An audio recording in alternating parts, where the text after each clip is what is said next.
हरे कृष्णा। सभी भक्तों का स्वागत है और एवं अभिनंदन। आज हम लोग श्रीमद् भगवद गीता यथारूप का 5वां अध्याय कर्मयोग, कृष्ण भावना भावित कर्म, इस पे हम लोग चर्चा करेंगे।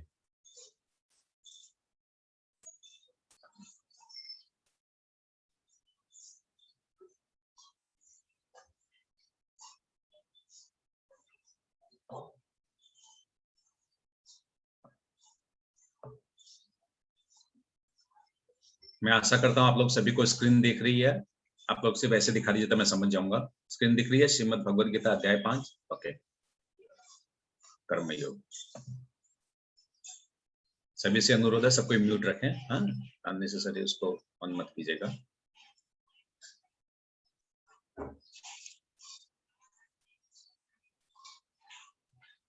नमो ओम विष्णुपादाय कृष्णप्रेष्ठाय भूतले श्रीमते भक्ति वेदांत स्वामिनिति नामिने नमस्ते सरस्वती देवी गौरवाणी प्रचारिणे निर्विशेष शून्यवादी पाश्चात्य देशतारिणे। जय श्री कृष्ण चैतन्य प्रभु नित्यानंद श्री अद्वैत गदाधर शिवासादि गौर भक्त वृंदा। हरे कृष्ण कृष्ण कृष्ण हरे हरे, हरे राम राम राम हरे हरे। श्रील प्रभुपाद की जय। भगवद गीता यथारूप, इसका अनुवाद एवं तात्पर्य श्रील प्रभुपाद जी ने दिया है। इसी अध्याय 5वां अध्याय जिसका नाम है कर्मयोग, कृष्ण भावना भावित कर्म, इसमें कुल 28 श्लोक है और इन 28 श्लोकों को हम लोगों ने 4 पार्ट में इसको विभाजित किया है, जिसका नाम दिया है STEP, स्टेप।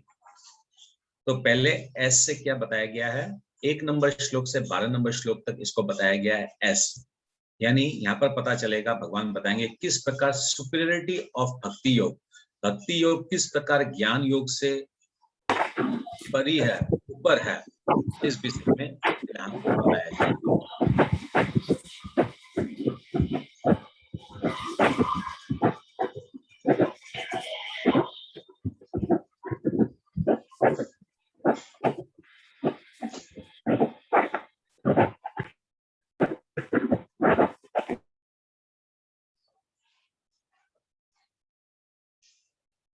फिर एस पे बताया मैंने सुपीरियरिटी ऑफ भक्ति योग। फिर टी पे है 3 डूअर्स। 13 नंबर श्लोक से 16 नंबर श्लोक में, इन 3-4 श्लोकों में भगवान बताते हैं किस प्रकार परमात्मा, आत्मा और प्रकृति का संबंध है। फिर भगवान 17 नंबर श्लोक से 26 नंबर श्लोक तक बताते हैं इक्वल विजन, यानी हम जीवों को किस प्रकार अपनी समदर्शित के स्वभाव को विकसित करना चाहिए, किस प्रकार हम सभी जीवों में परमात्मा का दर्शन करते हुए सभी को हम सम देखें, सभी को समान रूप से देखें। फिर आखिर में पी, 27 और 28, इन 2 श्लोकों में भगवान बताते हैं पी फॉर पीस फॉर्मूला, कि क्या हमें अपने जीवन में अपनाने से, क्या हमारी समझदारी में हमारा किस प्रकार हमारा सोच अगर हो जाए तो हमें जीवन में क्या मिलेगी, शांति मिलेगी। तो ये शांति की उपलब्धि कैसे होगी, तो ये पीस फॉर्मूला इस आखिरी के श्लोक में भगवान बताते हैं। तो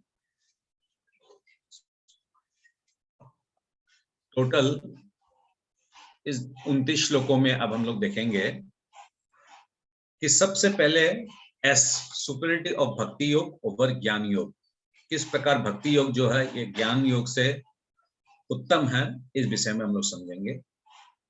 तो जैसे हम लोग देखते हैं कि 4था अध्याय के 41वें श्लोक में भगवान बोलते हैं योग संन्यास्य कर्मणम यज्ञस्य न संशयम।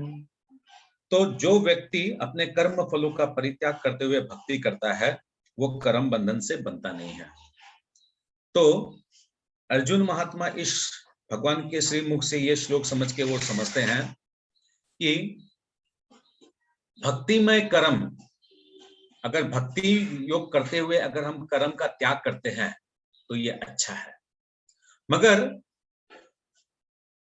अर्जुन महात्मा पहले श्लोक में, इस 5वें नंबर अध्याय के पहले श्लोक में जिस प्रकार अर्जुन महात्मा तीसरे अध्याय के पहले श्लोक द्वितीय श्लोक में हम लोग देखते हैं कि वो नहीं समझ पाते हैं कि उनको कर्म करना चाहिए कि कर्म का त्याग करना चाहिए। सेम उसी प्रकार से इस 5वें अध्याय के पहले श्लोक में भी अर्जुन महात्मा की मानसिक स्थिति ये रहती है कि वो समझ नहीं पाते हैं कि उनको कर्म का त्याग करना चाहिए या फिर उनको भक्ति पूर्वक कर्म करते हुए त्याग करना चाहिए। वो समझ नहीं पा रहे हैं। ये संन्यास आश्रम में वो अपने संन्यास आश्रम में वो प्रवेश करें या फिर वो भक्ति मूलक काम करते हुए अपने आप को इंद्र तृप्ति से या फिर कर्म फलों से वो अपने आप को वंचित करके रहे, अपने कर्म फलों का त्याग करते हुए वो रहे।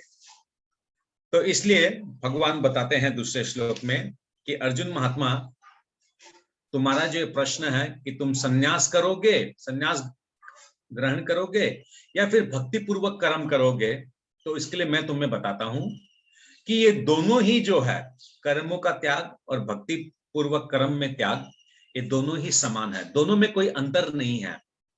क्यों अंतर नहीं है? क्योंकि मुक्ति के लिए अगर हमें कोई मुक्ति कामी है जो मुक्ति के मार्ग में जाना चाहता है, उसके लिए भक्ति मार्ग से भी वो मुक्ति के मार्ग तक जा सकता है और कर्म का त्याग कर कर, कर्म के फलों का त्याग कर कर आत्मा में स्थित होकर भी वो मुक्ति के मार्ग तक वो जा सकता है। मगर भगवान बोलते हैं इसमें एक प्रॉब्लम है। क्या प्रॉब्लम है? कि ये जो कर्म त्याग का जो मार्ग है, ये संन्यास का जो मार्ग है, ये कठिन मार्ग है। और इसमें क्या है, तुम निर्विशेष ब्रह्म की उपासना करोगे और निर्विशेष ब्रह्म को प्राप्त करना इतनी साधकता से, इतनी साधना से, इतनी कठोर तपस्या से उसको प्राप्त करना बहुत कठिन मार्ग है। और प्लस भगवान ये बोलते हैं कि तुम सपोज अगर तुम सोचते भी हो कि तुम इस ज्ञान योग का मार्ग से, इस कर्म त्याग का मार्ग से, इस सन्यासी मार्ग से तुम अपना जीवन ज्ञापन करोगे, तब भी तुमको एंड में, एट लास्ट में तुमको भक्ति मार्ग में आना ही पड़ेगा, क्योंकि एकमात्र भक्ति ही का ही मार्ग है जिससे तुम पूर्ण रूप से भगवान की प्राप्ति कर सकते हो। तो तुम क्यों अननेसेसरी कर्म त्याग के चक्कर में पड़ते हो? तुम भक्ति पूर्वक मेरे आज्ञा के अनुसार तुम अपने कर्म करो, तब तुम्हें क्या होगा, कर्म फल का ऑटोमेटिक त्याग होगा और उस प्रकार तुम जो है मेरे भक्ति पूर्वक काम करते करते करते तुम मेरे नित्य धाम को प्राप्त होगे। तो इसलिए भगवान बोलते हैं 2 नंबर श्लोक में कि भक्ति पूर्वक काम करना बहुत श्रेयस्कर है इन कंपैरिजन टू कर्म त्याग से। फिर भगवान बताते हैं अगर तुम सोचते हो संन्यास क्या है, तुम अगर सोचते हो कर्म त्याग क्या है, तुम सोचते हो वैराग्य क्या है, तो मैं बताता हूं वैराग्य क्या है। भगवान बताते हैं 3 नंबर श्लोक में, बताते हैं भगवान 3 नंबर श्लोक में, वो पुरुष कर्म फलों से घृणा नहीं करता है और जो उन कर्म फलों से आसक्त नहीं होता है, वो है ओरिजिनल वैराग्य। वैराग्य मतलब ये नहीं है कि हम लोग जो है गृहस्थ आश्रम से या ये सब से हम लोग त्याग कर कर हम लोग जंगल में चले जाए, एकांत स्थान में चले जाए, पहाड़ पे चले जाए, हिमालय में चले जाए, नहीं नहीं नहीं। अगर हम लोग अपने इंद्रियों के द्वारा उत्पन्न जो राग और द्वेष होता है उसको अगर हम लोग त्याग कर पाएंगे तो हम लोग रियल वैराग्य है। इसलिए क्या बताया गया, हम लोग ऑलरेडी पढ़ चुके, तीसरा अध्याय के 34वां नंबर श्लोक में क्या बताया गया, इंद्रियस्य इंद्रियस्य अर्थे राग द्वेष व्यवसितो, यानी राग द्वेष जो है ये हमारे कर्म बंधन का, ये हमारे इस जगत में जो हमारा जन्म मृत्यु का जो चक्कर है, इस चक्कर में हम लोग का बंधने का कारण ये राग और द्वेष है। तो राग और द्वेष को हम लोग कैसे समझेंगे, एक उदाहरण से समझते हैं। जैसे एक व्यक्ति है, वो रेलवे स्टेशन पे खड़ा है और उसको इमीडिएटली अभी 1 मिनट बाद उसकी ट्रेन आने वाली है और उसको ट्रेन में चढ़ना है। अभी उस समय ठीक ट्रेन में चढ़ने का जब समय आया, उस समय उसका एक प्रिय व्यक्ति आया, एक हितैषी व्यक्ति आया, उस हितैषी व्यक्ति से वो बात करने लग गया, तो क्या होगा, उसकी ट्रेन मिस हो जाएगी। अब सपोज और एक व्यक्ति आया जो क्या करता था, उसके साथ किसी कारणवश उससे झगड़ा हो गया, उससे कुछ अनबन बन गई, तब भी क्या होगा, ट्रेन छूट जाएगा। तो यानी ये ट्रेन जो है ये हमारा गोलोक जाने का रास्ता है, हमें गोलोक जाना है, भगवान के धाम जाना है। तो भगवान के धाम जाने के लिए इस मार्ग में, इस भौतिक जगत के मार्ग में हमें लोग मिलेंगे जो कुछ हमारे प्रेमी होंगे, कुछ लोग होंगे जिनके साथ हमारा कोई मनमुटाव हो या कोई झगड़ा हो या कोई द्वेष हो। मगर जिनसे प्रेम है उनके चक्कर में भी ट्रेन छूटेगा और जिनसे हमारा द्वेष है उनके चक्कर में भी ट्रेन छूटेगा। यानी गोलोक की जो यात्रा है, भगवान के नित्य धाम जाने की जो यात्रा है, ये हमारा खराब हो सकता है। तो इससे बेहतर क्या हम लोग को ना तो किसी से प्रेम करना है, ना किसी से घृणा करना है, ना किसी से द्वेष करना है, ना किसी से राग करना है। सिंपल अपने को कंसंट्रेट करना है कि मेरा गंतव्य स्थान क्या है, मेरे को कहां जाना है, भगवान के नित्य धाम में जाना है। तो I should better concentrate only for my destination. फिर यहाँ पर प्रभुपाद जी बताते हैं, दो विषयों में और प्रभुपाद जी बताते हैं कि फल्गु वैराग्य और युक्त वैराग्य के बारे में। तो फल्गु वैराग्य क्या होता है कि जो निर्विशेषवादी व्यक्ति होते हैं वो क्या समझते हैं कि इस भौतिक जगत में बहुत सारी वस्तुएं हैं जिनके द्वारा हम भगवान का गुणगान कर सकते हैं, भगवान के भजन कर सकते हैं, भगवान का कीर्तन कर सकते हैं, जैसे मृदंग हुआ, करताल हुआ, या नृत्य करते करते। मगर इस जो निर्विशेषवादी व्यक्ति होते हैं, मायावादी व्यक्ति होते हैं, वो क्या समझते हैं कि इस प्रकार से इन सब इंस्ट्रूमेंटों से, इन सब भौतिक जगत की चीजों से अगर हम भगवान की सेवा करते हैं, इससे बेटर क्या है हम लोग एक जगह में बैठे और वहां पर ध्यान ध्यान करके हम सेवा करें। तो इसलिए क्या करते हैं, वो इन भौतिक चीजों से वो अनासक्त होते हैं, वो भौतिक चीजों को वो त्याग करना चाहते हैं। तो इसको बताया गया फल्गु वैराग्य है। हम हर इस पृथ्वी के जितने भी वस्तुएं हैं, इन सब से हम भगवान की सेवा में उपयोग कर सकते हैं। तो हमें इन वस्तुओं का, इन भौतिक वस्तुओं के प्रति आसक्त नहीं होना है, और ना ही इन भौतिक वस्तुओं के प्रति हम लोग को त्याग करना है। हम लोग इन भौतिक वस्तुओं को किस प्रकार भगवान की सेवा में हम लोग नियोजन कर सकते हैं, किस प्रकार इनका उपयोग कर सकते हैं, वो हमारी चतुरता, वो हमारी बुद्धिमत्ता, वो है हमारा भक्ति। और युक्त वैराग्य मतलब यहाँ पर बताया गया है जो हमारी इंद्रियों के जो विषय है, जैसे इंद्रियों के विषय हो गए शब्द, आंखों का है देखना, त्वचा का है स्पर्श करना, इस प्रकार जो हमारे इंद्रिय विषय हैं, इन इंद्रिय विषयों को हम लोग आसक्ति हुए बिना भगवान की सेवा में लगाना, कि इन इंद्रिय विषयों से मैं भोग करूंगा, ऐसा नहीं समझकर हम लोग को इन इंद्रिय विषयों को भगवान की सेवा में लगाना चाहिए। तब ये हो गया युक्त वैराग्य। भगवान से युक्त होकर हम लोग कार्य कर रहे हैं, मगर उसमें भी वैराग्य है। फिर आगे हम लोग समझते हैं भगवान यहाँ पर 4 नंबर श्लोक से अर्जुन महात्मा को भगवत गीता का एक बहुत उच्च कोटि का एक तो भगवान ज्ञान देना प्रदान करते हैं। तो क्या प्रदान कर रहे हैं भगवान? भगवान बोल रहे हैं कि 2 प्रकार की विधि है। एक हो गया सांख्य,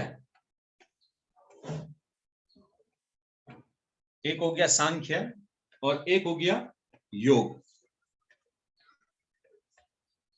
2 प्रकार की विधि भगवान बताते हैं।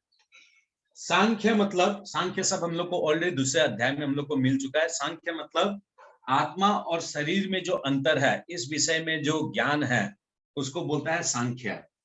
और योग शब्द को भगवान यहाँ बताते हैं जो भक्ति मार्ग में अग्रगति करते हुए भगवान से जो युक्त है उसको यहाँ पर योग बताया गया है। तो भगवान क्या बोल रहे हैं इस 4 नंबर श्लोक में? कुछ बाला, क्या बताया गया श्लोक में? बाला, कुछ मूर्ख होते हैं जो सांख्य को और योग को दोनों को अलग अलग समझते हैं। भगवान बताते हैं ये दोनों अलग अलग नहीं है, क्योंकि तुम सांख्य के माध्यम से भी तुम क्या कर सकते हो, तुम भगवान के हम लोग कैसे समझते हैं, क्या समझते हैं हम लोग? ब्रह्मा इति परमात्मा इति भगवान इति शब्दते, यानी भगवान को हम लोग, भगवान के तत्व को, भगवान के ज्ञान को हम लोग 3 प्रकार से जान सकते हैं, ब्रह्म, परमात्मा और भगवान। तो यहाँ क्या बोला जा रहा है कि ये सांख्य पद्धति और ये योग पद्धति यानी भक्ति योग की पद्धति, ये दोनों सेम है, क्योंकि दोनों ही कहीं ना कहीं भगवान से जोड़ने का काम कर रहा है। हाँ, हालांकि सांख्य के द्वारा ये किसमें जा रहा है? सांख्य के द्वारा ये जाएगा इसमें, नहीं, सांख्य के द्वारा ये जाएगा ब्रह्म ज्योति में, सांख्य के द्वारा ये जाएगा ब्रह्म ज्योति में। और जो योग करेगा, जो भक्ति के द्वारा भगवान से जो जोड़ने का जीवन में जो अपनाएगा, वो जाएगा भगवान के पास, भगवान के गोलोक धाम में। तो यहाँ पर भगवान क्या बताना चाहते हैं इस 4 नंबर श्लोक में कि ये सांख्य और योग, ये दोनों में अंतर नहीं है, हम लोग को अंतर नहीं समझना है। मगर थोड़ा सा अंतर है। क्या अंतर है ये भगवान आगे बताएंगे। क्या भगवान बताते हैं?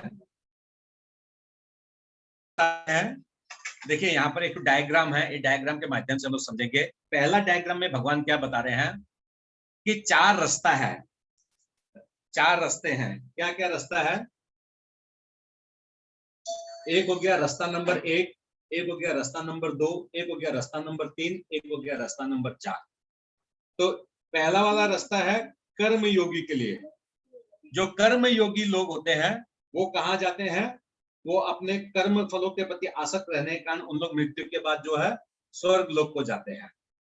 फिर हो गए ज्ञान योगी। ये ज्ञान योगी जो होते हैं वो अपने ज्ञान के माध्यम से, वो अपने सांख्य के माध्यम से, जो हमने अभी सांख्य शब्द का जो इस्तेमाल किया, वो सांख्य के माध्यम से वो ब्रह्म ज्योति को प्राप्त होते हैं।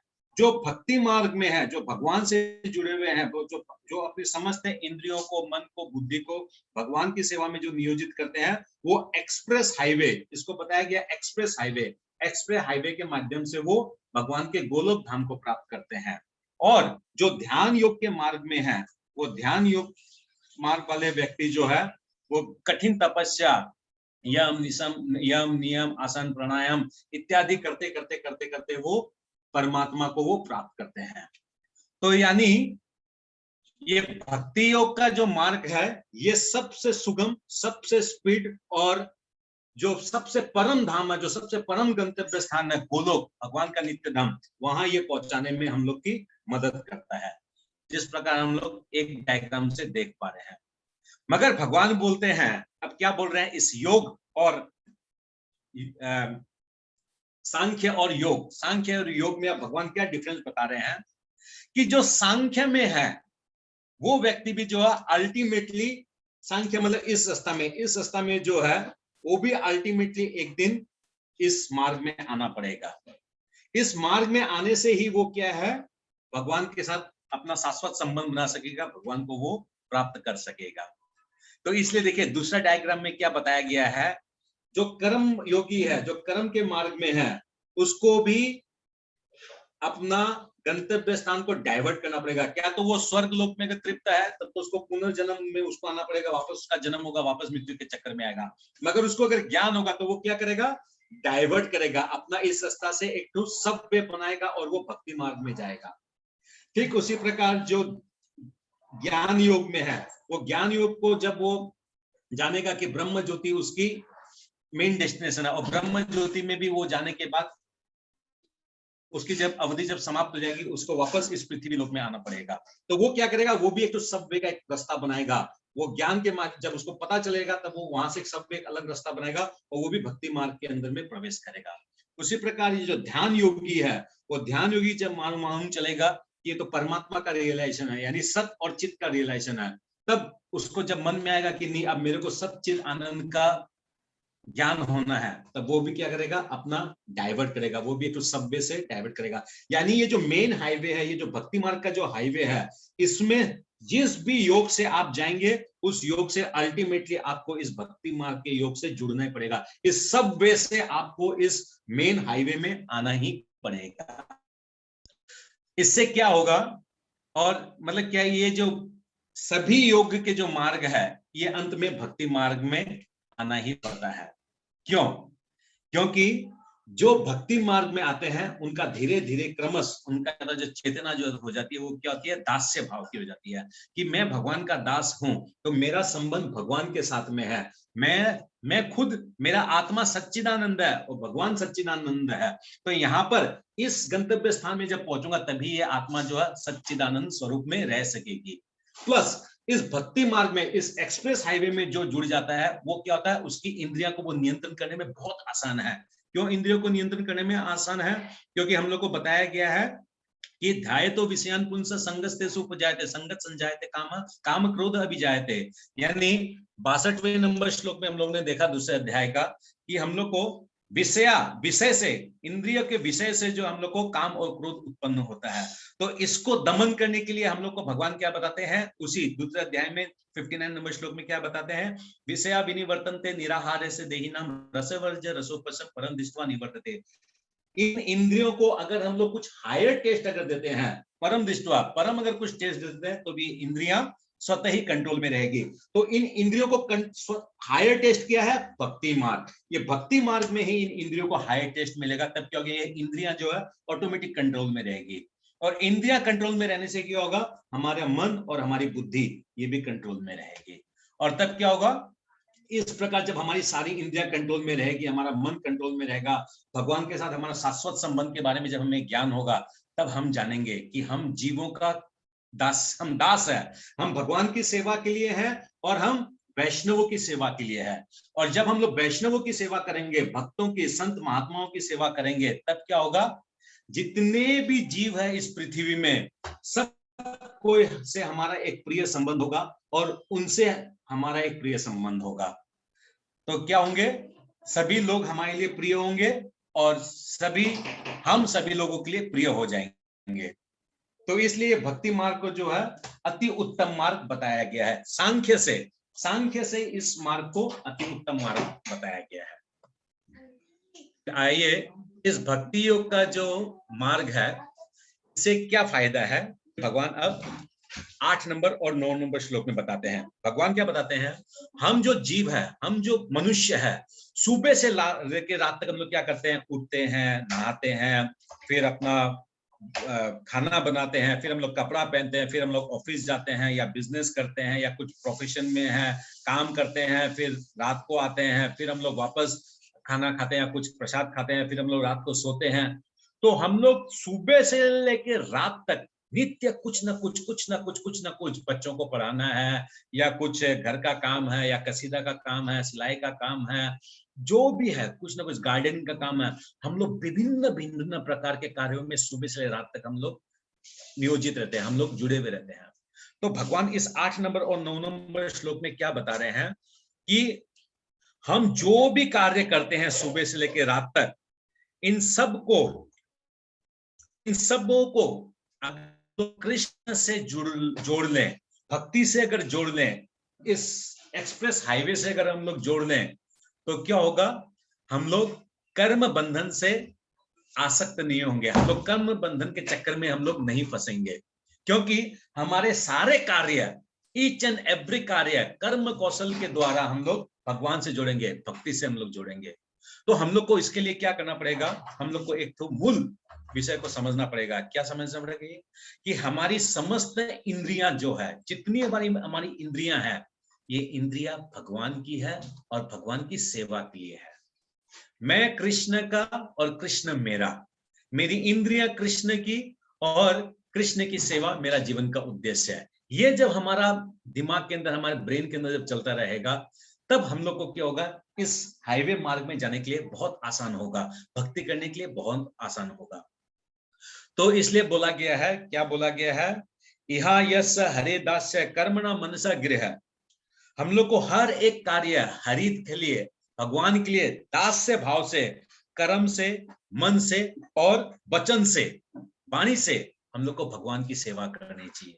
भगवान की सेवा जब हम लोग अपने समस्त बुद्धि से, वाणी से, शरीर से, मन से, हम लोग जब भगवान की सेवा करेंगे, तब क्या होगा, तब हमारी धीरे धीरे धीरे आत्मा शुद्धि होगी, और तब हमें रियलाइजेशन होगा, तब हमारे उजागर होगा हमारे अंतर में, मैं कृष्ण का, तब हमारा प्रेम होगा कृष्ण से, मैं कृष्ण का और कृष्ण मेरा।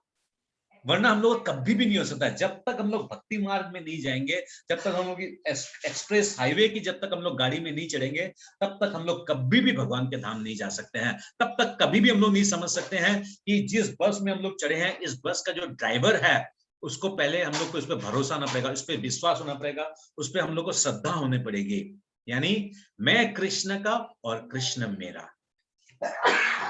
फिर भक्ति योग के कार्य करने से और क्या फायदा है, भगवान बताते हैं कि इस प्रकार जो व्यक्ति इन समस्त भक्ति मार्ग में, इस एक्सप्रेस हाईवे से जो जुड़ा हुआ रहता है, वो समस्त कर्म फलों का वो त्याग कर देता है, और कर्म फलों का जब वो त्याग कर देता है, तो वो क्या होता है, पाप से रहित हो जाता है।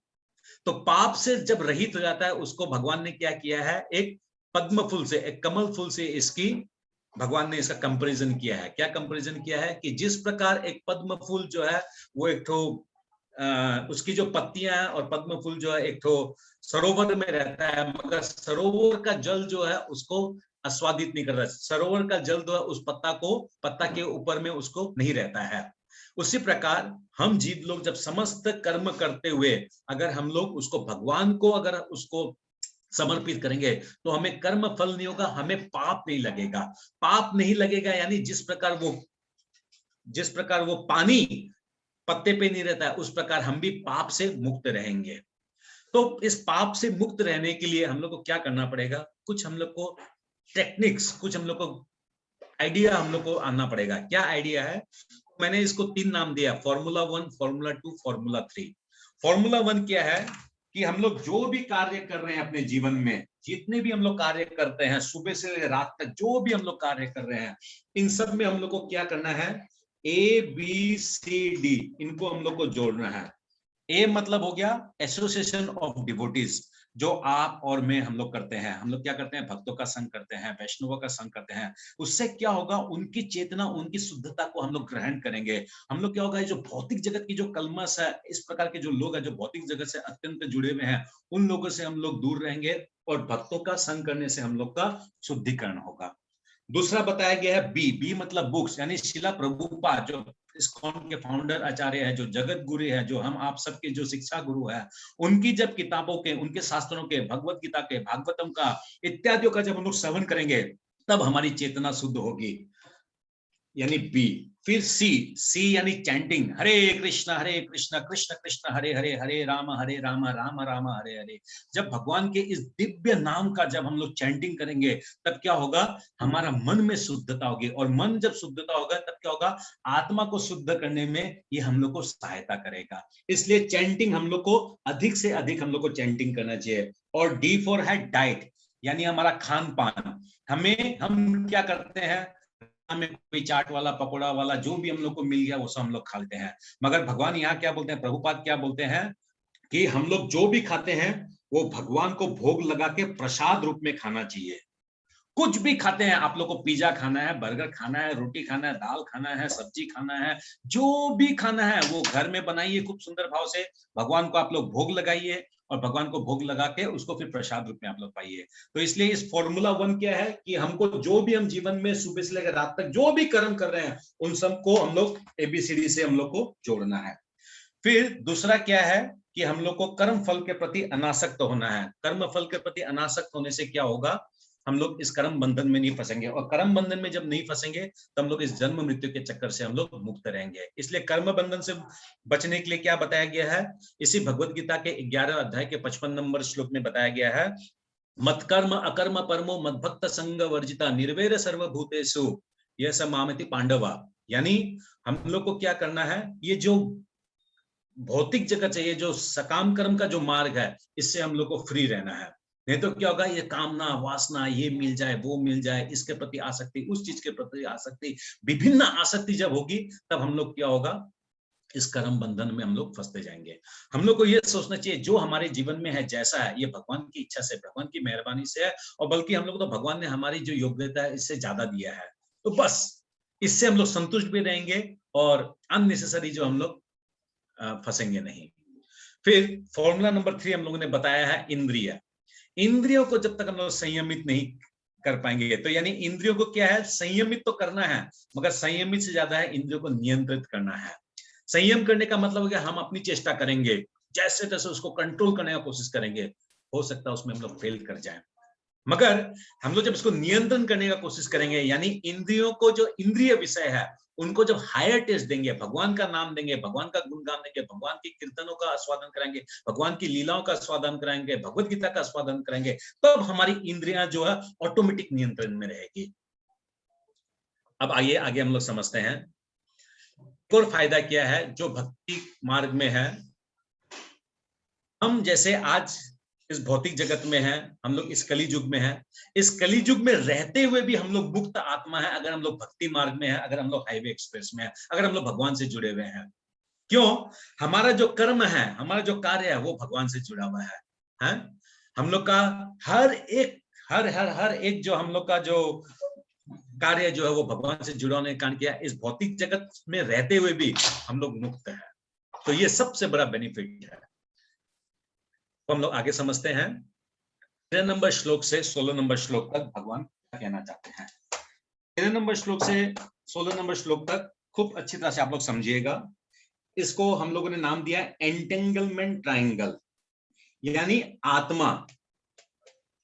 आत्मा जो है यानी जीव, आत्मा जो है एक शरीर के अंदर में रहता है। तो ये शरीर जो है, ये शरीर क्या है? ये शरीर इस आत्मा के लिए एक भाड़े का घर है। यानी ये आत्मा जो है इस शरीर के अंदर में एक टेनेंट की तरह रहता है। इस टेनेंट यानी इसका परमानेंट घर नहीं है, यानी इसको एक दिन छोड़ के जाना है। तो इसलिए इस आत्मा का परमानेंट संबंध किसके साथ है? इस आत्मा का परमानेंट संबंध है परमात्मा के साथ में, भगवान के साथ में। तो यानी ये जो आत्मा जिस भौतिक शरीर के अंदर में रहता है, ये भौतिक शरीर तो नाश होगा, मगर परमात्मा की प्रसन्नता के लिए, भगवान के प्राप्ति के उद्देश्य से जब ये अपना आत्मा अपना संबंध जब परमात्मा के साथ जब बनाता है, तब ये ओरिजिनल संबंध हुआ, तब ये ओरिजिनल शाश्वत संबंध है। वरना ये क्या है? इस शरीर के अंदर, इस भाड़े के घर में रहता है और भाड़ा के सामग्री को ये अपना समझता है, और इस भाड़े के घर के अंदर में जो वस्तुएं हैं उनको वो अपना समझता है। तो पहला 13 नंबर श्लोक में ये बताया जा रहा है कि हम लोग को इस 9 द्वार वाले इस शरीर में, इस भाड़े के मकान को हम लोग को अपना नहीं समझना है। अभी ये जो भाड़ा का जो घर है हमारा शरीर, इसका ओरिजिनल मालिक कौन है? कौन है इसका ओरिजिनल मालिक? तो 14 नंबर श्लोक में बताया गया हमारा जो शरीर है इसका ओरिजिनल मालिक है, ओरिजिनल मालिक है इसका प्रकृति। प्रकृति जो है वो इस हमारे शरीर का ओरिजिनल मालिक है। यानी हम भाड़ोती है और हमारा मकान का जो मालिक है वो है प्रकृति। तो प्रकृति किस प्रकार काम करती है? प्रकृति सतोगुण, रजोगुण, तमोगुण, इन तीनों गुणों के माध्यम से प्रकृति कार्य करती है। इसका मतलब आत्मा जो है, आत्मा का प्रकृति के साथ डायरेक्ट संबंध नहीं है। आत्मा शरीर में है और शरीर प्रकृति के माध्यम से अपना कार्य करता है। तो इसलिए आत्मा को हमेशा क्या समझना चाहिए? ना तो मैं कर्म करता हूं, ना मुझे कर्म करना चाहिए, और ना ही मुझे कर्म फलों के प्रति आसक्त रहना चाहिए, क्योंकि ये तो शरीर है, शरीर प्रकृति का, इसके साथ मेरा कोई लेन देन ही नहीं है। क्यों लेन देन नहीं है? क्योंकि ये प्रकृति परमात्मा के द्वारा नियोजित होती है। परमात्मा प्रकृति का कंट्रोलर है। ये शरीर, ये आत्मा जो है ये प्रकृति का कंट्रोलर नहीं है, परमात्मा का प्रकृति के साथ संबंध है। इसलिए 15 नंबर श्लोक में बताया जाता है कि ये जो हमारा शरीर है, ये जो भाड़े का जो घर है, इसका ओरिजिनल मालिक है प्रकृति, मगर इस ओरिजिनल मालिक का भी एक मालिक है। ये तो होगी मालकिन, प्रकृति हो गई मालकिन, मगर इस मालकिन का भी एक तो स्वामी है, वो है परमात्मा। यानी ये प्रकृति भी परमात्मा के द्वारा कंट्रोल होती है, ये आत्मा भी परमात्मा के द्वारा कंट्रोल होता है, मगर ये आत्मा जो है अपना संबंध परमात्मा के साथ भूलकर ये अपना संबंध प्रकृति के साथ जोड़ लिया है, ये अपना संबंध शरीर के साथ जोड़ लिया है, और यही इसको कर्म बंधन में, इस भौतिक जगत में, इस जन्म मृत्यु कर्म में चक्कर में फंसाने का कारण बन गया है। तो इसलिए इसको नाम दिया गया है किस प्रकार परमात्मा, आत्मा और प्रकृति का संबंध है, यानी इसको बताया गया एंटेंगलमेंट ट्रायंगल। आइए फिर आगे हम लोग और समझते हैं। ये हम लोगों ने समझा 13 नंबर श्लोक से 16 नंबर श्लोक तक। अब 17 नंबर श्लोक से 26 नंबर श्लोक तक भगवान क्या बताते हैं, इसको हम लोग समझने की कोशिश करते हैं। भगवान बताते हैं कि जो भक्ति मार्ग में है, जो हाईवे एक्सप्रेस मार्ग में है, जो भगवान से जुड़े हुए हैं, वो जानते हैं कि मेरा संबंध परमात्मा के साथ है, मैं परमात्मा का अंश हूं। उसी प्रकार उसमें यह भी ज्ञान होता है कि जितने जीव है, जितने जलचर है, जितने थलचर है, जितने ये पेड़ पौधे जितने भी है, इन सब में परमात्मा है। तो सब में परमात्मा होने के कारण क्या होता है? वो सबको समदर्शिता, वो सबको समान रूप से देखता है। वो किसी को कम, किसी को बेसी, ये छोटा, ये निम्न, ये बड़ा कुल का, ये छोटा कुल का, ये पैसा वाला, ये धनवान, ये सुंदर, ये अवगुण वाला, ये गुण वाला, इस प्रकार से वो नहीं देखता है। वो सभी को समान रूप से वो देखता है। क्यों देखता है? क्योंकि वो जानता है कि सब में परमात्मा है और सभी परमात्मा के अंश, सभी जीव जो है परमात्मा के, भगवान के संतान है। इसी कारणवश हम लोग इस भौतिक जगत में गिरा दिए गए हैं, क्योंकि हम लोगों को भगवान ने अल्प स्वाधीनता दी थी। अल्प स्वाधीनता मतलब जस्ट हम लोग को थोड़ा सा स्वाधीनता दे दी, मगर हम लोग ने उस अल्प स्वाधीनता का दुरुपयोग किया और हम लोग भगवान से ईर्ष्या कर बैठे। और भगवान से ईर्ष्या कर बैठे, इसलिए हम लोग इस भौतिक जगत में हम लोग को घेर दिए गए।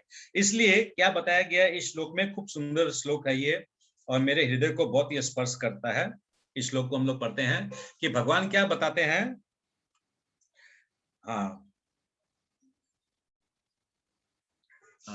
एक सेकंड, 18 नंबर।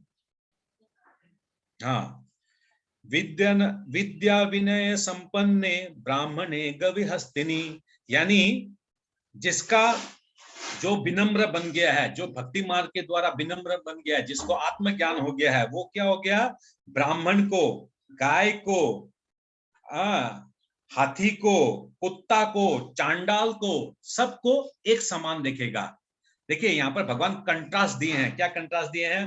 विद्या विनय संपन्ने ब्राह्मणे कवि हस्तनी सुनि चैव स्वापके स चांडितिका समदर्शिना, यानी एक तरफ ब्राह्मण को लिए है, एक तरफ चंडाल को लिए है, एक तरफ गाय को लिए है, एक तरफ कुत्ता को लिए हैं। चाहे गाय हो, चाहे कुत्ता हो, चाहे ब्राह्मण हो, चाहे चंडाल हो, सबको हम लोग को सम देखना है।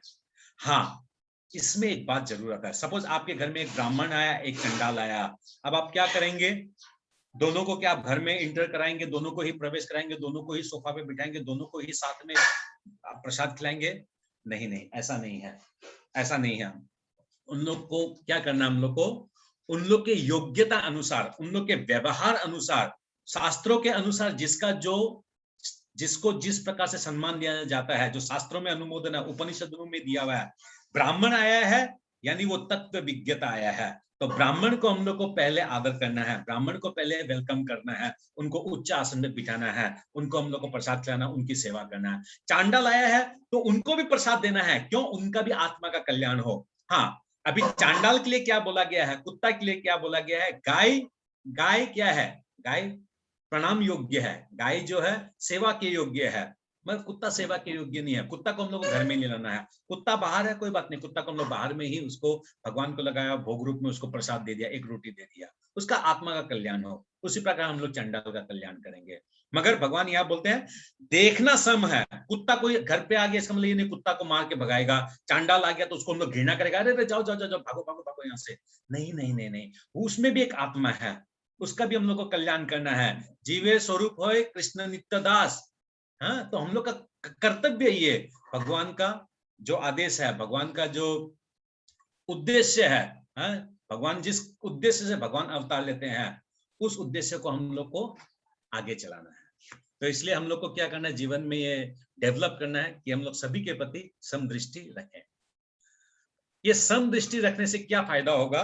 तो क्या बताया जा रहा है यहाँ पर 20 नंबर श्लोक से 26 नंबर श्लोक में बताया जाता है, ये ही संस्पर्शजा भोग्या दुख न एवते अद्यंतवंत कौन्तेय नातेषु रमते बुध। तो यानी क्या बोलता है, जो बुद्धिमान व्यक्ति होते हैं वो क्या होते हैं?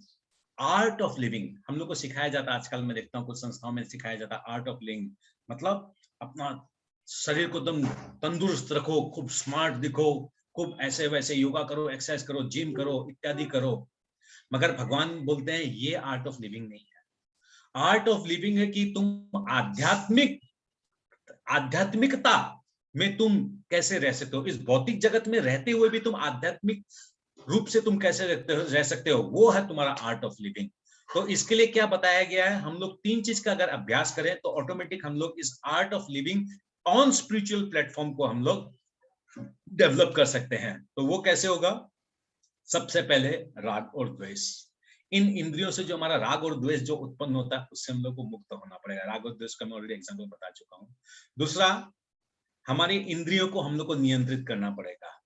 और तीसरा, हम लोग को ये समझना पड़ेगा हमारे कृष्ण के साथ जो संबंध है, भगवान के साथ जो संबंध है, वो दास्य वाला संबंध है, दास्य और स्वामी वाला संबंध है। हम दास है और भगवान स्वामी है। जब तक इस अनुभूति से हम लोग अपना जीवन ज्ञापन करेंगे तब तक हम लोग आध्यात्मिक स्तर पे हम लोग बढ़ते जाएंगे। और जिस दिन हम लोग ये समझेंगे कि मैं भोगता हूं, मैं इंद्रियों का मालिक हूं, मैं इंद्रियों का स्वामी हूं, हाँ, तब हमारा पतन निश्चित है। तो इसलिए इस प्रकार इस मार्ग में जो अनुगम करते हैं, जो इस प्रकार चलते हैं, जो समभाव रखते हैं, जो भगवान से जुड़े हुए हैं, वो क्या होते हैं? सहनशील होते हैं। ठीक है, कोई बात नहीं, बोल दिया, कोई एक जन आदमी नहीं आया, कुछ बोल दिया, कोई बात नहीं है, कोई प्रॉब्लम नहीं है। फिर क्या होता है? वो हर जीवों के ऊपर अनुकंपा करता है। सब जीव समान है, सभी का कल्याण होना चाहिए, सब कोई भगवान के नित्य धाम को जाए, इस प्रकार की एक सोच डेवलप हो जाती है। और वो सबसे बड़ा इंपॉर्टेंट बात क्या है? वो भगवान के अलावा किसी और पे वो आश्रित नहीं रहता है।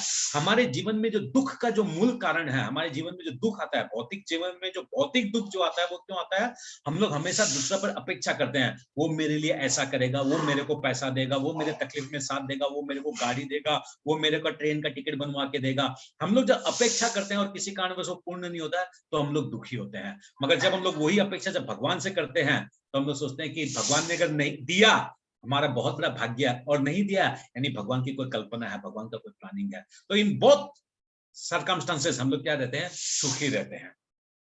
ओके, अब आगे हम लोग समझते हैं 26 नंबर श्लोक। 26 नंबर श्लोक में एक भगवान बहुत महत्वपूर्ण बात बताते हैं। 26 नंबर श्लोक में क्या बोलते हैं?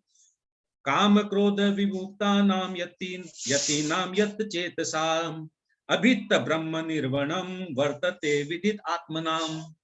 ये देखिए, यहां पर भी क्या बोलता है? काम और क्रोध के लिए बताया जा रहा है कि काम और क्रोध से भक्ति जीवन में जो भक्ति जीवन से जुड़ा हुआ है, जो भगवान की सेवा से जो जुड़ा हुआ है, वो क्या है? काम और क्रोध से वो मुक्त होता है। ये काम और क्रोध के बारे में हम लोग को तीसरे अध्याय का 37 नंबर में भी सेम श्लोक मिला। क्या मिला? काम काम एसो क्रोध एसो रजो गुणो समुद्भवा महासनो महापापमा दुःखनमेव वैरिणम। तो यानी क्या है? दोनों जगह सेम चीज बता रहा है कि काम जो है वो हम लोग का सबसे बड़ा दुश्मन है, और काम किसी प्रकार अगर हम लोग से नहीं होता तो हम लोग क्रोध में उसको प्रेरित होता है। तो भगवान इस 26 नंबर श्लोक में वापस पुनः बता रहे हैं कि हम लोग को काम से मुक्त होना है। इस प्रकार इस जगत में हम लोग को कार्य करना है अपने जीवन के, कि हम लोग अपने इंद्रियों की तृप्ति से भी हम लोग फ्री रहें, काम से भी फ्री रहें, और भगवान की सेवा में नियुक्त रहें और अपना जीवन ज्ञापन करें, ताकि अंत काले च मामेव स्मरण मुक्त्वा कलेवरम, अंत काल में हम लोग भगवान की स्मृति में इस शरीर को त्याग करते हुए भगवान के नित्य धाम को हम लोग प्राप्त कर सके। तो इसलिए 26 नंबर श्लोक में शिला प्रभुपाद खूब सुंदर तरीका से 3 उदाहरण देते हैं। जिस प्रकार आप लोग देख सकते हैं यहाँ पर चित्र में कछुआ क्या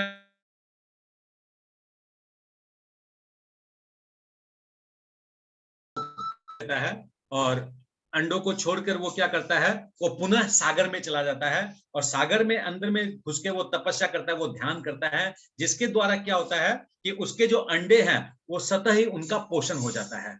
यानी कछुआ जो है अंडों को तो सागर किनारे वो ले करता है, मगर वो सागर के अंदर जाकर वो एक मानसिक रूप से वो उनका पोषण कर रहा, उस भाव से वो है।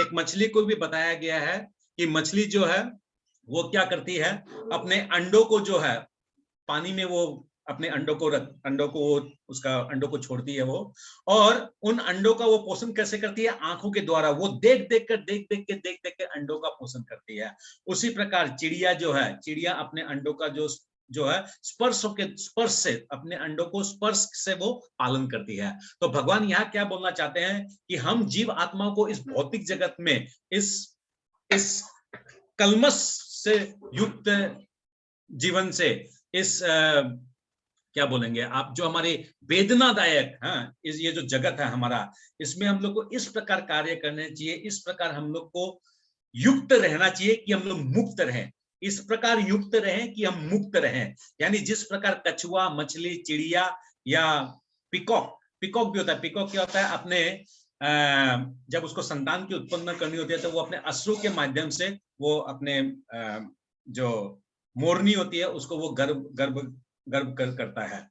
तो यानी क्या है, यहाँ पर क्या देखा जा रहा है कि हम इस भौतिक जगत में हैं, मगर हम लोग को अनासक्त होकर काम करना है। चीजों के प्रति हम लोग को अपना आसक्त नहीं होना है, हम लोग को बंधन में नहीं बनना है, बंधन से मुक्त होकर हम लोग को कार्य करना है। आइए अब आखिर में हम लोग समझते हैं 27 नंबर और 29 नंबर श्लोक में भगवान बताएंगे अभी, क्योंकि छठा अध्याय में भगवान जो अष्टांग योग के बारे में बताएंगे, इसलिए 27 से लेकर 29 नंबर श्लोक में भगवान जस्ट इंट्रोड्यूस कर रहे हैं कि इंद्रियों को संयमित करने का और एक तरीका है, वो है यम, नियम, आसन, प्राणायाम, प्रत्याहार, ध्यान, धारणा, ध्यान और समाधि। इस प्रकार जो अष्टांग योग के माध्यम से अपने इंद्रियों को, अपने समस्त कारिणी को करण करने की व्यवस्था को जो अपने ध्यान से, अपने ध्यान के द्वारा जो संयमित करता है, वो भी आध्यात्मिक जगत को प्राप्त कर सकता है। तो इसके बारे में डिटेल्स में जो भगवान नेक्स्ट अध्याय में बताएंगे। और आखिर का श्लोक में भगवान 29 नंबर श्लोक में भगवान बताते हैं, क्या बोलते हैं, भोक्ताराम यज्ञ तपस्याम सर्वलोक महेश्वरम सुहृदम सर्वभूतानां ज्ञात्वा माम शान्तिर्मृच्छति। तो भगवान यहाँ क्या बोलते हैं 29 नंबर श्लोक में कि हम जीवों को अगर शांति चाहिए, ओरिजिनल अगर हम लोग को शांति चाहिए, तो हम लोग को ये जानना पड़ेगा, क्या जानना पड़ेगा, भक्ति के माध्यम से हम लोग को ये ज्ञान होगा। क्या ज्ञान होगा, भोक्ताराम यज्ञ तपस्याम सर्वलोक महेश्वरम सुहृदम सर्वभूतानाम। तो भोक्ताराम यज्ञ तपस्याम यानी हमारे जितने भी कर्म है, हम जो भी तपस्या करते हैं, हम जो भी यज्ञ करते हैं, जो भी हम कार्य करते हैं, इन सब के भोक्ता, इन सब के मालिक, इन सब के भोक्ताराम, भोक्ता जो वो भगवान कृष्ण है, नंबर 1। नंबर 2, सर्वलोक महेश्वर, जितने भी भुवन है, जितने भी ब्रह्मांड है, जितने भी देवी देवता हैं, जितने भी ब्रह्मा जी, शिव जी, जितने भी जन हैं, इन सब के ईश्वर, इन सब के परम पिता, इन सब के जो परम है, वो है भगवान कृष्ण।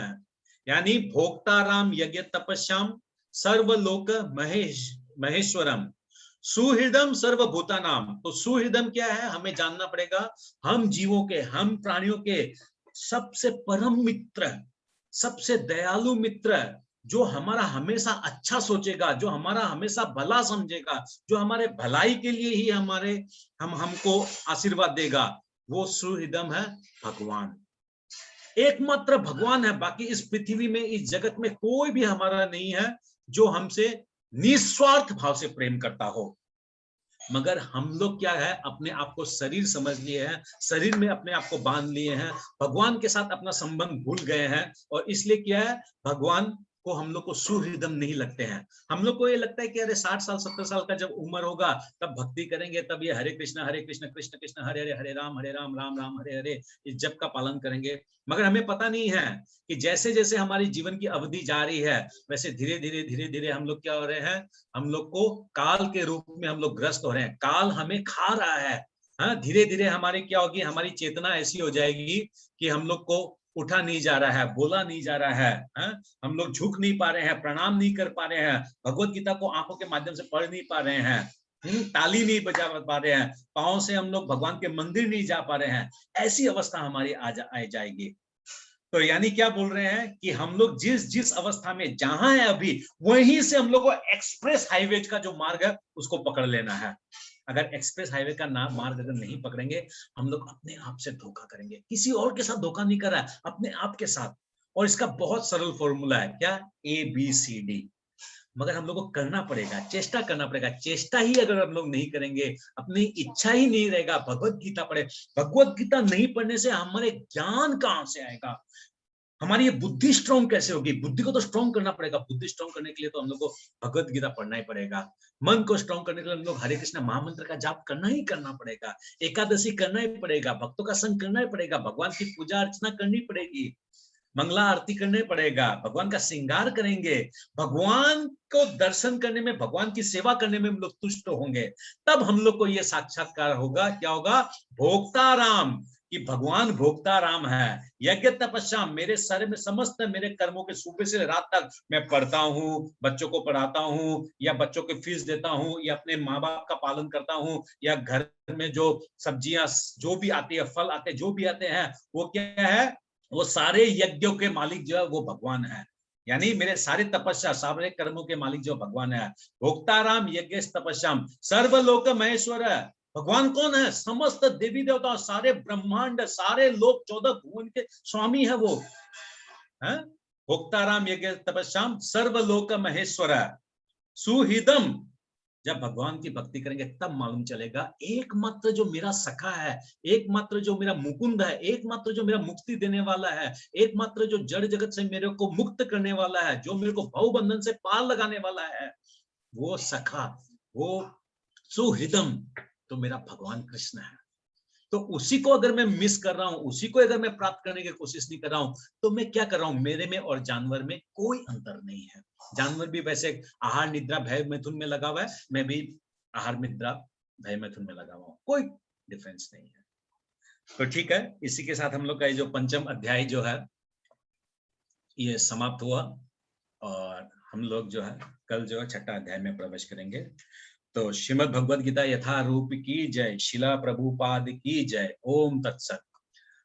हरे कृष्ण। सभी भक्तों को बहुत बहुत धन्यवाद। सबको अपना कैमरा ऑन कर लेंगे तो बहुत अच्छा लगेगा, सबको कैमरा ऑन कर लीजिए। तो ठीक है, हम लोग इसी के साथ जो है, आप लोग को समझ में आया या किसी का कोई प्रश्न या कुछ कंफ्यूजन? श्वेता माता जी, कुमुद माता जी, गौरव, हरे कृष्ण प्रभु जी। हाँ बोलिए माता जी। मेरा एक प्रश्न था, वो जो डायग्राम आप बताए ना